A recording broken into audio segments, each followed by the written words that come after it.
Time సంవత్సరానికి 3 సిలిండర్లు ఏ time to A time అని చెప్పి చాలా క్లియర్ గా చెప్పున్నారు. దానికి సంబంధించి మార్గదర్శకాలు కూడా విడుదల చేస్తున్నారు. అది ఓపెనింగ్ కూడా చేస్తున్నాం అధ్యక్ష. దానికి తిరిగి 2 సిలిండర్లు అని చెప్పడం అన్నది మాత్రం మంచి పద్ధతి కాదు అధ్యక్ష.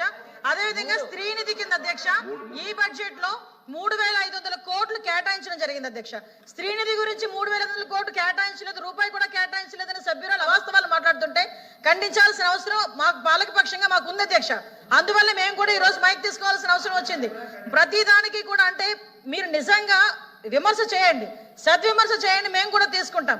అంతేగాని మేము చేస్తున్న వాటిని కూడా చెయ్యలేదు అని చెప్పి ప్రజలకు సభ ముందు అవాస్తవాలు పెడతా ఉంటే ఇది సభ ఉల్లంఘన కింద కూడా వస్తుందని చెప్పి నా ఉద్దేశం అధ్యక్ష.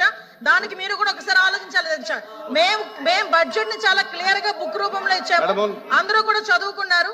మేము ఏం చేస్తున్నాము, ఏం చెప్తున్నాము అనేది మీకు ఇస్తున్నాం, మీరు చెప్పాలి. ఇప్పుడు దాని గురించి మాట్లాడడం మానేసి అవాస్తవాలు